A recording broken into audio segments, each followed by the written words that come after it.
Hello बच्चों, RS Bisht the tutor पर मैं रविंद्र सिंह बिस्ट आपका स्वागत करता हूं। आज हम दो पॉइंटों पे चर्चा करेंगे।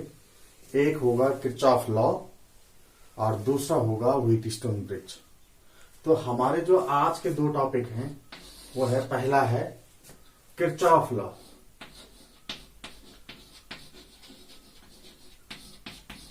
किरचॉफ लॉ और दूसरा है आपका व्हीटस्टोन ब्रिज।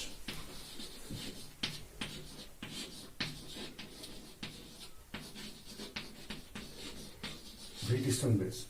तो बच्चों, आज हम इसमें किरचॉफ लॉ पे, जो करंट के बारे में है, जो दो लॉ किरचॉफ ने दिए, वो किरचॉफ लॉ पे डिस्कस करेंगे। और एक होगा आपका, दूसरा पॉइंट होगा व्हीटस्टोन ब्रिज। तो पहले आ जाइए आप इसमें किरचॉफ लॉ पे। किरचॉफ लॉ क्या कहते हैं?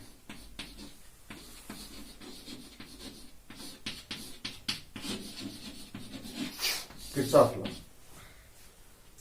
तो जब हम सर्किट में किसी जंक्शन पर जाते हैं तो पहला जो लॉ है किरचॉफ का, वो उसी को इंडिकेट करता है। पहला लॉ, किसी भी जंक्शन में, जंक्शन यानी जहां पर अलग अलग जो करंट्स हैं वो मिलती हैं या चली जाती हैं, उसको हम किरचॉफ लॉ, उसको हम जंक्शन बोलते हैं। तो मान लीजिए ये है जंक्शन आपका, ए जंक्शन, और इसमें कई करंट्स आ रही हैं, कई करंट्स जा रही हैं। ऐसे करके यहां से करंट आ रही है और यहां से करंट जा रही है। ये करंट है I1, ये फिर है I2, ये है I3 और I4 और I5 करंट जो है जंक्शन से दूर जा रहे हैं।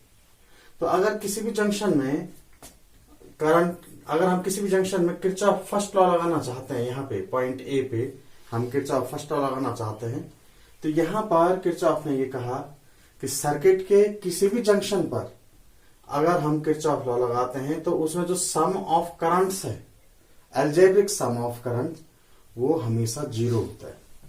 तो एल्जेब्रिक सम ऑफ करंट में आप इस तरह से लिख सकते हैं, सिग्मा आई इक्वल टू, ये किसी भी जंक्शन पे हमेशा जीरो होता है। ये आपका किरचॉफ फर्स्ट लॉ है। अब यहां पर हमारा है algebraic sum of currents. Algebraic sum of currents का मतलब ये हुआ कि अगर हम जंक्शन की तरफ आने वाले करंट को पॉजिटिव ले रहे हैं तो जंक्शन से दूर जाने वाले करंट को हम नेगेटिव लेंगे, और अगर हम जंक्शन की तरफ आने वाले करंट को नेगेटिव ले रहे हैं तो जंक्शन से दूर जाने वाले करंट को पॉजिटिव लेंगे। यानी ये एल्जेब्रिक सम हो गया करंट का।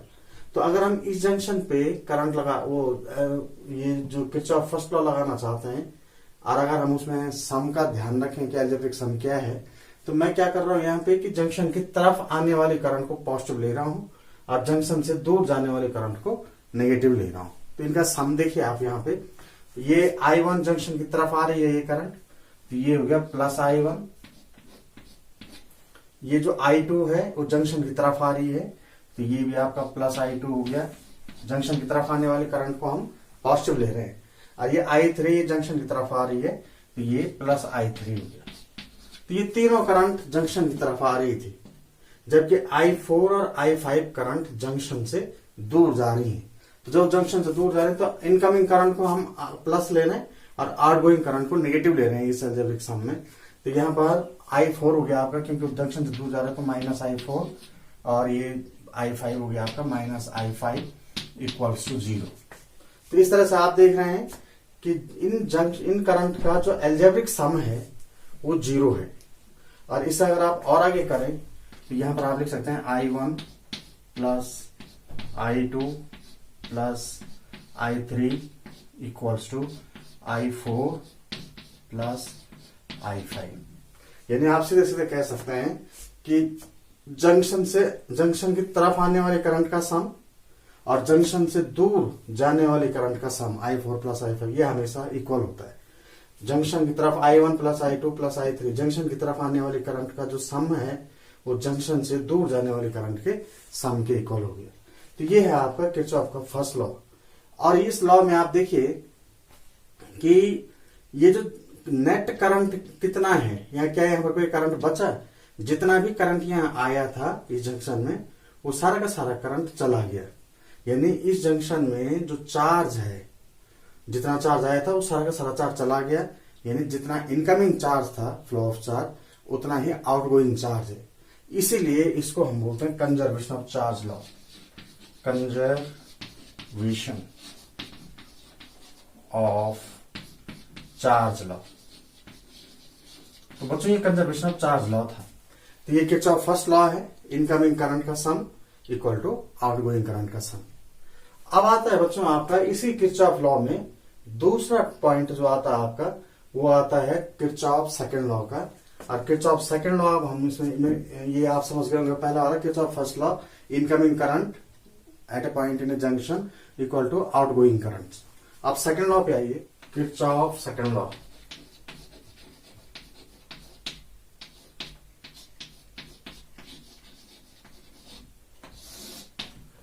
किरचॉफ सेकंड लॉ ये है, ये वास्तव में किसी करंट अगर सर्किट क्लोज है तभी हम सेकंड लॉ का इस्तेमाल करते हैं। मान लीजिए पहले यहां पर मैं एक सर्किट बना लेता हूं। ये है आपका,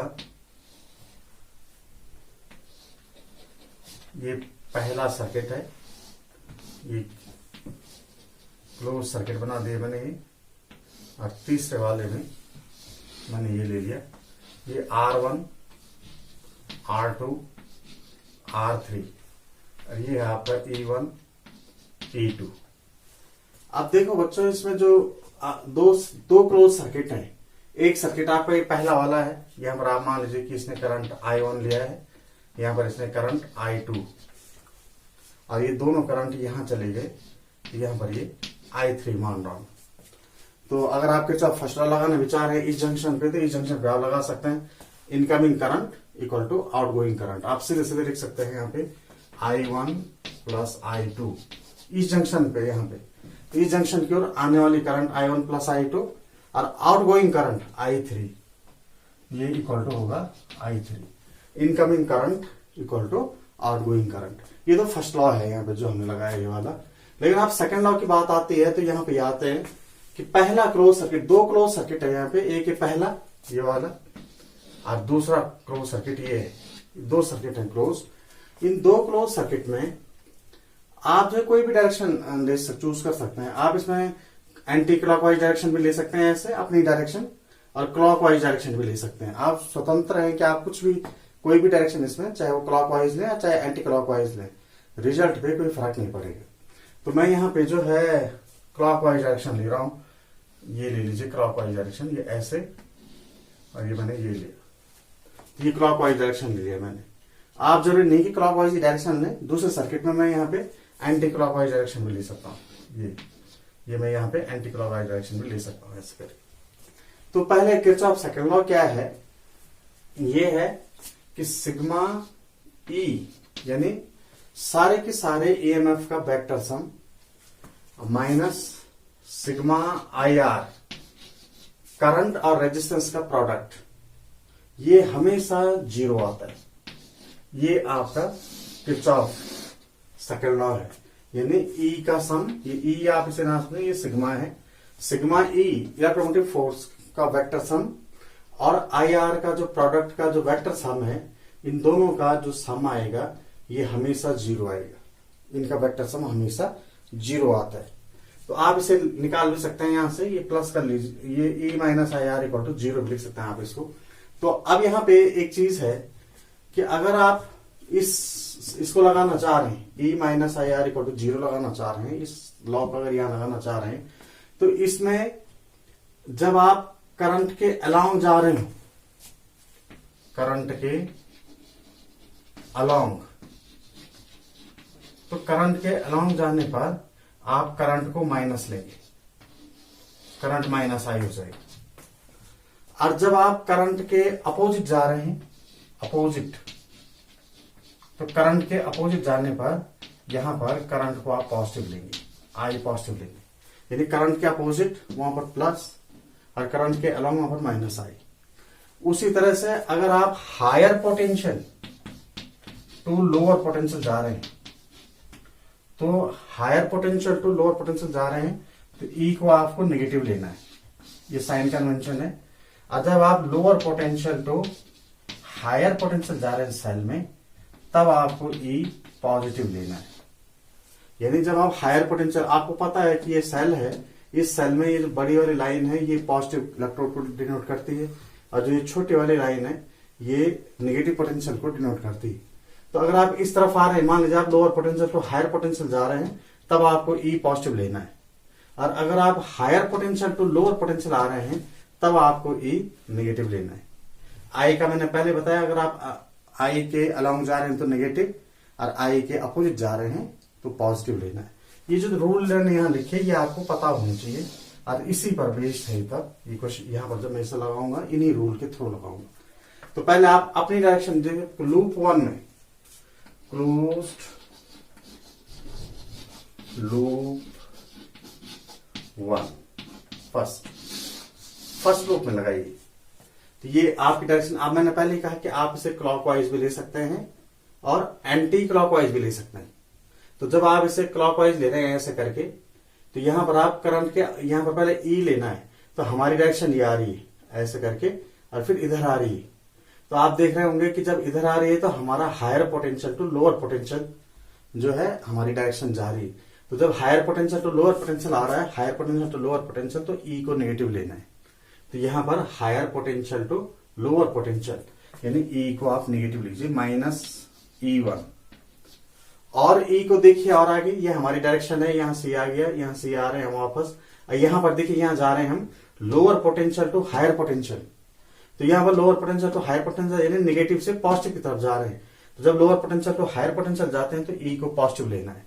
तो जो हमारे E2 है ये +E2 हो गया, ये आ जाएगा lower potential to higher potential, ये +E2 हो गया। अब आप यहीं पर आगे जा रहे हैं, ये तो हो गया ई का दोनों का हमने ई ले लिया। ई के बाद हमें IR लेना है। तो IR लीजिए आप यहां पे करंट, पहले इस फर्स्ट लूप में आइए, ऊपर की तरफ आइए, यहां पे I1 R1, क्योंकि हम जा रहे हैं इधर और I करंट आ रही इधर, तो प्रोडक्ट ऑफ IR R लेना है। तो प्रोडक्ट ऑफ IR यानी I1 इंटू R1, अपोजिट जा रहे हैं हम क्योंकि करंट के, तो करंट के अपोजिट हम पॉजिटिव लेते हैं। तो ये यहां पर आ जाएगा ये +I1 R1, ये आ जाएगा I1 R1 इस तरफ आ रहा है, हम जा रहे हैं इधर और I1 आ रही इधर, तो इसीलिए प्लस लिया। अब आप दूसरे उसमें आइए रो में, यहां पर हम जा रहे हैं, करंट जा रही इधर और हम भी इधर ही आ रहे हैं, तो करंट के अलोंग आई को नेगेटिव लेना है, IR को। तो यहां पर जब आप करंट के अपोजिट जा रहे हैं, यहां पे करंट के अलोंग जा रहे हैं, करंट I2 भी इधर ही आ रही है और आप भी इधर ही आ रहे हैं, तो ये हो जाएगा आपका -I2 R2। जब भी आप करंट के अलोंग जाएंगे तो यहां पर आई को आपको नेगेटिव लेना था, नेगेटिव लिया मैंने, ये हो गया =0। तो बहुत सिंपल है। अगर आप किरचॉफ सेकंड लॉ को देखें कि ये रूल अगर आपको पता है कि अगर आप lower potential to higher potential जा रहे हैं अपने जाने में, तो वहां पर आप ई को पॉजिटिव लीजिए। अगर आप higher potential to lower potential आ रहे हैं तो ई को नेगेटिव लीजिए। दूसरी चीज, अगर आप करंट के अलाउंग आ रहे हैं, करंट के अलाउंग, यहां पर आप करंट के अलाउंग आ रहे थे तो वहां पर आपने I2 को नेगेटिव लिया, और जब आप यहां से आते हुए यहां जा रहे हैं तो करंट के अपोजिट आ रहे हैं, तो वहां पर I1 को पॉजिटिव लिया। इसी को अब आप सेकंड में लगाइए, लूप सेकंड में,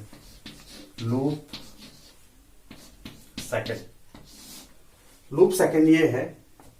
फिर वही चलिए, मैंने जानबूझ के यहाँ पे ये क्लॉकवाइज लिया था पहले, और यहाँ मैंने एंटी क्लॉकवाइज लिया ताकि आपके मन में डाउट ना रहे कि मुझे एंटी क्लॉकवाइज लेना है या क्लॉकवाइज लेना। दोनों ही, चाहे आप क्लॉकवाइज लें और चाहे आप एंटी क्लॉकवाइज लें, दोनों में ही सेम रूल रहेगा, उसके रिजल्ट पर कोई इफेक्ट नहीं पड़ेगा।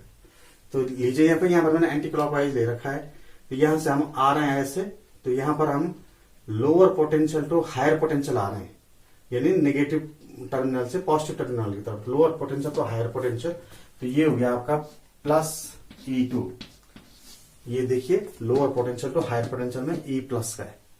और फिर आप यहां आइए, जब नीचे वाले उसमें आ रहे हैं तो यहाँ E तो है नहीं, E एक ही है, तो E आ जाएगा। अब आप IR का लीजिए, यहां पर जब आप ऐसे गए तो I2 के अलाउंग आ रहे हैं, आप I2 भी उधर ही जा रही है और आप भी उधर ही आ रहे हैं, तो जब भी करंट के अलाउंग आएंगे तो I को नेगेटिव लेंगे। तो यहां पर I और R का प्रोडक्ट नेगेटिव लीजिए, -I2 R2, -I2 R2। और इसको फिर आप इस तरफ लाइए, इसी उसमें आगे चलिए, तो करंट की डायरेक्शन भी वही है और आपकी डायरेक्शन भी वही आ रही है।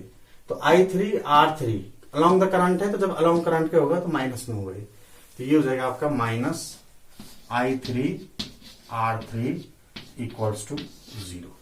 तो ये आपका लूप सेकंड में किरचॉफ का सेकंड लॉ लगाया आपने। अब आप यहां देखिए कि इस लॉ को जो ई है वो सिंपली वर्क या एनर्जी आप इसे कह सकते हैं, IR भी पोटेंशियल डिफरेंस या वर्क आप कह सकते हैं इसको। तो यहां पर जो कंजर्वेशन ऑफ एनर्जी होती है, पर पहला वाला लॉ था कि चार्ज को न जंक्शन ने एब्जॉर्ब किया था ना उसने इमिट किया था। जितना भी चार्ज फर्स्ट जंक्शन में आया था, जो हमारा फर्स्ट लॉ है, जंक्शन में कोई भी चार्ज आता है तो वो कंजर्व रहता है, वो जितना आया उतना गया, तो उसे कंजर्वेशन ऑफ चार्ज लॉ कहते हैं। यहां पर हम इसे कंजर्वेशन ऑफ एनर्जी लॉ कहते हैं, क्योंकि ई भी ये इलेक्ट्रोमोटिव EMF है, ये इलेक्ट्रोमोटिव फोर्स, और ये IR ये भी V है, तो दोनों ही एनर्जी के फॉर्म में। और इसीलिए इसको, इस लूप को, किरचॉफ सेकंड लॉ को हम कंजर्वेशन ऑफ एनर्जी भी कहते हैं, conservation of energy, conservation of energy law भी हम इसको कहते हैं। ये था आपका किरचॉफ सेकंड लॉ। ये तो कुछ बुकों की बात है कि इसमें हमने सेकंड लॉ को ऐसे रिप्रेजेंट किया। अब आप देखिए इसका रूल यही है, ये आपने देखा कि ई वेक्टर सम ऑफ ई और वेक्टर सम ऑफ IR, इनका जो सम है वो हमेशा कांस्टेंट रहता है, यानी 0 रहता है। इसी को कुछ बुकों में दूसरे ढंग से भी दिया गया है, उसे भी इसके में डिस्कस करना जरूरी है, तो इसे मैं भी यहां ले लेता हूं। कुछ बुकों में इसी लॉ को, जो आपका किरचॉफ सेकंड लॉ है, वो कुछ बुकों में इस तरह से भी दे रखा है कि sigma E equal to sigma IR, इसके एक और माना जाता है, यानी इलेक्ट्रोमोटिव फोर्स का वेक्टर सम IR के वेक्टर सम के इक्वल होता है। तो इसके लिए थोड़ा सा चेंज है हमारे पास। वहां पर I के अलोंग जब हम जा रहे थे तो वो निगेटिव ले रहे थे, अब वहां पर क्योंकि IR अब इधर चला गया, तो जब IR इधर चला गया तो हम करंट के अलोंग पॉजिटिव लेंगे। जब भी हम करंट के अलोंग लेंगे, करंट के अलोंग यहां पर हम प्लस IR लेंगे, और करंट के अपोजिट माइनस IR लेंगे। अब बाकी वही रहेगा, जब आप lower potential to higher potential आ रहे होंगे तो E को पॉजिटिव लेना है, और जब आप higher potential to lower potential आ रहे होंगे तो आपको E को नेगेटिव लेंगे। इस तरह से आप इसे निकाल सकते हैं। थोड़ा सा फर्क है कि वहां पर हम जब करंट के अलोंग जा रहे थे तो IR को हम नेगेटिव ले रहे थे, यहां पर जब हम करंट के अलोंग जाएंगे तो वहां पर IR को पॉजिटिव लेंगे, और जब हम करंट के अपोजिट जा रहे होंगे तो IR को नेगेटिव लेंगे। वहां जब हम करंट के अपोजिट आ रहे थे तो हम जो करंट को ले रहे थे वो पॉजिटिव ले रहे थे, करंट के अपोजिट हम उसको पॉजिटिव ले रहे थे। यहाँ थोड़ा सा उल्टा है, ये दोनों पॉइंट थोड़े से उल्टे हैं, वो इसलिए हैं क्योंकि IR अब इधर न रह करके उधर 0 था उसमें, लेकिन अब IR दूसरी तरफ आ गया, तो करंट के अलोंग को हम पॉजिटिव लेंगे और करंट के अपोजिट को हम नेगेटिव लेंगे। ये ध्यान रखना इसमें। लेकिन फिर मैं ये कह रहा हूं, चाहे आप ये रूल लगाएं और चाहे वो पहला वाला रूल लगाएं, दोनों ही स्थितियों में जो रिजल्ट है, जो उसका रिजल्ट होगा वो इक्वल होगा, वो एक जैसे होगा, उसमें कोई फर्क नहीं होगा। तो लगाए इसमें लूप 1 में, लूप 1 में पहले E का देखिए आप, इसमें मैं डायरेक्शन वही ले रहा हूं, यहां पर आप ऐसा आ गए ये, तो यहां E के आप higher potential to lower potential जा रहे हैं, तो जब आप higher potential to lower potential जाएंगे तो वहां पर E नेगेटिव लेना है, तो यहां नेगेटिव -E1 हो गया, ये हो गया higher potential to lower potential. और जब आप इधर आए तो lower potential to higher potential जा रहे हैं तो E यहां पर पॉजिटिव होगा, जब lower potential to higher potential जाएंगे तो E पॉजिटिव हो गया, तो यहां पर +E2, ये हो गया, ये तो हो गया E। अब ये लेफ्ट हैंड साइड में था, उस समय IR इधर पहले ही था, इक्वल टू से पहले, लेकिन अब की बार जो IR है वो इक्वल टू के बाद है, तो रोल इसलिए चेंज हुआ यहाँ पे। वहां पर IR अगर हम अलोंग जा रहे थे तो नेगेटिव था, यहाँ जब IR जा रहे हैं हम अलोंग तो वहां पर करंट उसके अलोंग पॉजिटिव है। तो यहाँ पर देखिए ये आ रहे हैं आप ऐसे करके, तो यहाँ पर आप करंट इधर आ रहे हैं, आप उसके अपोजिट जा रहे हैं, तो ये नेगेटिव होगा -I1R1। और जब आप इसे ऐसा आ रहे हैं तो करंट के अलोंग आ रहे हैं आप इसमें, तो ये हो जाएगा +I2R2, करंट के अलोंग पॉजिटिव है और जबकि करंट के अपोजिट नेगेटिव है।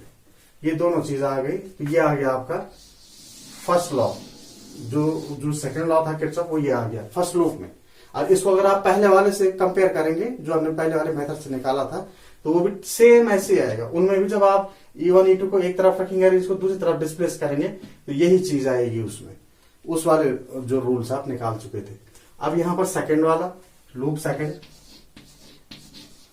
सेकंड में लगाइए। यहाँ पे ये हो गया, आपकी डायरेक्शन ये है, तो यहां पर आप lower potential to higher potential जा रहे हैं, तो lower potential to higher potential E positive है, तो इसे आप E2 ले सकते हैं।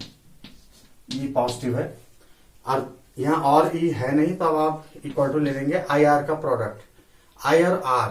तो यहां देखिए I2 इधर जा रहा है, R2 भी इधर ही जा रहा है, तो ये हो गया अलोंग द करंट है, ये प्लस I2 R2।